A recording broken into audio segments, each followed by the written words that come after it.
तो हुआ ये कि एक बड़ा ही मजेदार रिक्वेस्ट आया हमारे पास। किसी ने लिखा, मुझे एक पटीना बाइक का वीडियो बना दो 10 मिनट। तो लीजिए, हम हाजिर हैं। अगले 10 मिनट तक हम बस इस एक टॉपिक की गहराई में उतरने वाले हैं। ये रिक्वेस्ट सच में बहुत खास है, क्योंकि यहाँ ना शब्दों का एक बहुत ही बढ़िया खेल छिपा है। एक तरफ है भारत की हर गली नुक्कड़ में दिखने वाली बेहद लोकप्रिय कम्यूटर मोटरसाइकिल बजाज प्लैटिना, और ठीक दूसरी तरफ है पश्चिमी देशों का एक कस्टम एस्थेटिक जिसे पटीना कहा जाता है। तो चलिए इस बेहद रोचक सफर की शुरुआत करते हैं। अब सबसे बड़ा और फ्रैंकली सबसे इंटरेस्टिंग सवाल यही उठता है कि आखिर ये पटीना बाइक होती क्या है। इस पूरे विश्लेषण का सबसे बड़ा रहस्य ही यही है। जब हम पटीना बोलते हैं तो क्या यहाँ भारत की अल्ट्रा एफिशिएंट रोजमर्रा के काम आने वाली बजाज प्लैटिना की बात हो रही है, या फिर इशारा उस जंग लगे rough and tough patina rat rod aesthetic की तरफ है जो अपने आप में एक अलग ही कला का प्रदर्शन करता है। आइए इस कंफ्यूजन को थोड़ा दूर करते हैं। सच कहूं तो ये दोनों बिल्कुल एकदम अलग दुनिया है। एक तरफ हमारी बजाज प्लैटिना है, मीलेज का अनडिस्प्यूटेड राजा, जिसका पूरा ध्यान प्रिस्टीन कंडीशन, लो मेंटेनेंस और डेली यूटिलिटी पर होता है। और ठीक इसके ऑपोजिट दूसरी तरफ है पटीना कस्टम कल्चर, जहां इंटेंशनली जंग और पुरानापन छिपाया नहीं जाता बल्कि फ्लॉन्ट किया जाता है। एक तरफ इंजीनियरिंग की परफेक्शन है तो दूसरी तरफ आर्टिस्टिक एक्सप्रेशन और रॉ कैरेक्टर पर पूरा जोर दिया जाता है। तो इस विश्लेषण का प्लान बिल्कुल क्लियर रखते हैं। हम दोनों पहलुओं को कवर करेंगे, पैटिना और प्लैटिना के इस अनोखे कनेक्शन से शुरू करके इंडिया के माइलेज किंग के इतिहास को देखेंगे, और फिर सीधे चलेंगे डिस्ट्रेस्ड पैटिना एस्थेटिक और रैट रॉड रेस्टोरेशंस की उस रॉ आर्टिस्टिक दुनिया में। तो चलिए सबसे पहले उस बाइक की बात करते हैं जो हर हिंदुस्तानी के दिल के करीब है, भारत की अपनी माइलेज किंग बजाज प्लैटिना। अब देखिए, इसे किंग ऐसे ही हवा में नहीं कहा जाता। इसके फिगर्स लिटरली चौंका देने वाले हैं। कंपनी का क्लेम है 100 से 102 किलोमीटर पर लीटर। सुनने में अनरियल लगता है ना, पर रियल वर्ल्ड में चाहे रास्ते कितने भी खराब हो, ये बाइक आराम से 70 से 75 का माइलेज निकाल ही देती है। ये फ्यूल एफिशिएंसी के मामले में किसी चमत्कार से कम नहीं है। अगर इस वक्त प्लैटिना के करंट लाइनअप पर नजर डालें तो समझ आता है कि ये इतनी अफोर्डेबल क्यों है। जो इनका 100 सीसी किक स्टार्ट मॉडल है ना, उसमें स्मार्टली कॉस्ट कट करने के लिए सेल्फ स्टार्ट हटा दिया गया है, जिससे इसकी ऑन रोड कीमत काफ़ी बजट फ्रेंडली हो जाती है। वहीं अगर आप 110 सीसी वेरिएंट की तरफ जाएंगे तो एबीएस मॉडल में सेफ्टी के लिए आपको डिस्क ब्रेक मिल जाता है, और हाँ, एक एक्स्ट्रा 5वां गियर भी, जो आपकी हाईवे राइडिंग को मक्खन जैसा स्मूथ बना देता है। अब मार्केट में है तो मुकाबला भी होगा, और इसका सबसे बड़ा राइवल है ऑफ कोर्स हीरो स्प्लेंडर। पर यहाँ ना खेल थोड़ा दिलचस्प हो जाता है। प्लैटिना 110 में एक बड़ा 115.45 सीसी का इंजन और बेहद आरामदायक कम्फर्टेक्स सस्पेंशन मिलता है, जबकि स्प्लेंडर में 97 सीसी इंजन और एक लाइटर फ्रेम है। और सबसे हैरानी की बात पता है क्या है? इतने सारे एक्स्ट्रा फीचर्स के बावजूद प्लैटिना का टॉप मॉडल स्प्लेंडर के टॉप मॉडल से लगभग 15,000 रुपये सस्ता पड़ जाता है। I mean value for money का इससे बेहतर उदाहरण और क्या हो सकता है? लेकिन यहां तक पहुंचने का ये जो सफर था वो रातों रात तय नहीं हुआ। चलिए थोड़ा टाइम ट्रैवल करते हैं और इसकी इंजीनियरिंग के विकास को समझते हैं। ये पूरी कहानी शुरू हुई साल 2006 में, जब इस गाड़ी को कवासाकी विंड 125 के डिजाइन से प्रेरित होकर मार्केट में उतारा गया था।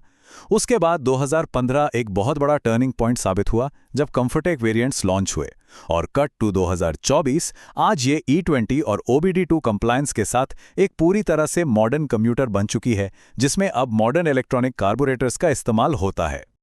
और हाँ, मैं उस 2015 वाले कंफर्टेक अपग्रेड की थोड़ी डिटेल देना चाहूँगा, क्योंकि उसने लिटरली गेम बदल दिया था। इस अपडेट में क्या हुआ कि फ्रंट सस्पेंशन को 28% और रियर डबल स्प्रिंग सस्पेंशन को 22% लंबा कर दिया गया। सीट को और ज़्यादा नरम बनाया, फुट पैग्स पर रबर पैड्स लगा दिए। बेसिकली ये सब इसलिए किया गया ताकि आप गांव के कच्चे रास्तों पर चल रहे हों या शहर के गड्ढों पर, राइड हमेशा झटका मुक्त और लाजवाब रहे। कम्यूटिंग और परफेक्ट इंजीनियरिंग की दुनिया तो हमने देख ली। अब थोड़ा गियर शिफ्ट करते हैं और चलते हैं पश्चिमी देशों के उस पटीना एस्थेटिक की तरफ, जहां परफेक्शन में नहीं बल्कि टूट फूट और जंग में करा ढूंढी जाती है। तो एक पटीना या रैट रॉड बाइक आखिर है क्या? देखिए, इनका असूल ही यही है कि स्पॉटलेस क्रोम और चमचमाती सफाई से कोसों दूर रहना है। यहाँ पेंट और प्रिजर्व करने का तरीका ही ऐसा होता है कि गाड़ी एकदम मौसम की मार खाई हुई, डिस्ट्रेस्ड और रफ लगे। यहाँ छमछमाती सफाई को नहीं, बल्कि उस मशीन के रॉ कैरेक्टर और उसकी आत्मा को पूजा जाता है। अब यहाँ ना लोग अक्सर एक गलती करते हैं। उन्हें लगता है रैट बाइक्स और रैट रॉड्स दोनों एक ही चीज़ हैं। जी नहीं, रैट बाइक्स वो होती हैं जो बस सस्ते में चलाई जाती हैं और मिट्टी धूल से सनी होती हैं। उनमें कोई आर्टिस्टिक एंगल नहीं होता। पर रैट रॉड्स, ओ, ये एक पूरी कला है। हॉट रॉड कार कल्चर से इंस्पायर्ड ये बिस्पोक बिल्ड्स ऐसी होती हैं जहां बाइक पर दिखने वाला हर एक खरोच, हर एक जंग का निशान एक्चुअली एक मास्टर डिजाइन का बहुत ही कैलकुलेटेड हिस्सा होता है। तो दिमाग में सवाल आता है कि ये इतना ऑथेंटिक डिस्ट्रेस लुक आखिर बनता कैसे है। आइए इस बेहद मेटिकुलस DIY प्रोसेस और रेस्टोरेशंस के तरीके को डीकोड करते हैं।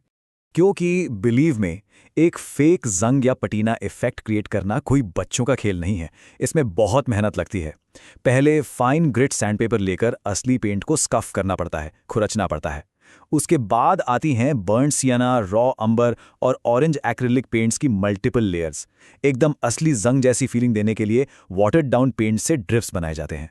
और जब सब सेट हो जाए तो आखिर में एक ड्यूरेबल मैट क्लियर कोट से इस पूरी कला को सील कर दिया जाता है, ताकि वो विंटेज लुक सालों साल वैसा ही रहे। It's only original ones. कोई भी चीज़ सिर्फ एक बार ही ओरिजिनल होती है। ये लाइन ना इस पूरे कल्चर की आत्मा है। एक 670cc Honda Davidson chopper build के दौरान बिल्डर्स ने एक बड़ा ही इंटरेस्टिंग फैसला लिया। उन्होंने गाड़ी पर लगे असली जंग को नए पेंट से छिपाने के बजाय बस उस जंग को ही क्लियर कोट कर दिया। उनका मानना था कि उस मेटल का जो ओरिजिनल कैरेक्टर है, जो उसका इतिहास है, उसे बचाना नए रंग रोगन से कहीं ज्यादा जरूरी है। और एक बात का ध्यान रखिएगा, ये कल्चर सिर्फ दिखावे या लुक्स तक सीमित नहीं है। परफॉर्मेंस का उतना ही जोरदार ध्यान रखा जाता है। उसी 670cc चॉपर में एक बड़ा प्रेडेटर इंजन और 780 टॉर्क कन्वर्टर लगाया गया था। चेन अलाइनमेंट ठीक करने के लिए जैक शाफ्ट के जरिए साइज 40 और 50 के स्प्रॉकेट्स अडेप्ट किए गए। और उस रस्टी फ्यूल टैंक को क्लियर कोट करना और क्रोम पार्ट्स को सिर्फ सिलेक्टिवली चमकाने के लिए स्टील वूल का इस्तेमाल करना, ये सब दिखाता है कि कैसे रॉ परफॉर्मेंस और एक रैट रॉड एस्थेटिक आपस में मिलकर एक मास्टरपीस बनाते हैं। और कमाल की बात यह है कि ये फिलॉसफी सिर्फ हेवी मोटरसाइकिल्स तक महदूद नहीं है। एक 1998 की शिकागो श्विन ट्रैवलर बाइसाइकिल का ही एग्जाम्पल लेते हैं। इस रेस्क्यू प्रोजेक्ट में बिल्डर्स ने नए केबल्स और ब्रेक्स तो जरूर लगाएं ताकि बाइक ठीक से चल सके, पर पता है उन्होंने क्या नहीं बदला? हैंडल बार पर लगा ओरिजिनल बार टेप। उस टेप को वैसा का वैसा ही छोड़ दिया गया उसकी हिस्ट्री को जिंदा रखने के लिए। ये एक परफेक्ट बैलेंस है, फंक्शनल पार्ट्स नए पर मशीन की पुरानी आत्मा बिल्कुल सेफ। तो इस अनोखे विश्लेषण के आखिरी पड़ाव पर आकर ये दोनों अलग अलग दिशाएं एक दूसरे से मिल जाती हैं। यूटिलिटी और कला दोनों एक ही पहिए पर। और अब जाते जाते आप सबके लिए एक छोटा सा पर बहुत गहरा सवाल छोड़कर जा रहा हूं। एक मशीन की, एक बाइक की असली कीमत हम किस चीज से आंकते हैं? क्या उसकी अहमियत उसकी बेदाग अल्ट्रा एफिशिएंट इंजीनियरिंग और फ्लॉलेस यूटिलिटी में है, या फिर उसके फ्रेम पर पड़े उन निशानों, उन स्कार्स में जो उसके पूरे सफर की अनोखी कहानी बयां करते हैं? सोचिए जरूर। यही तो मोटरसाइकिलिंग का असली जादू है। इस विश्लेषण में मेरे साथ बने रहने के लिए शुक्रिया। आपसे मिलते हैं अगले विश्लेषण में।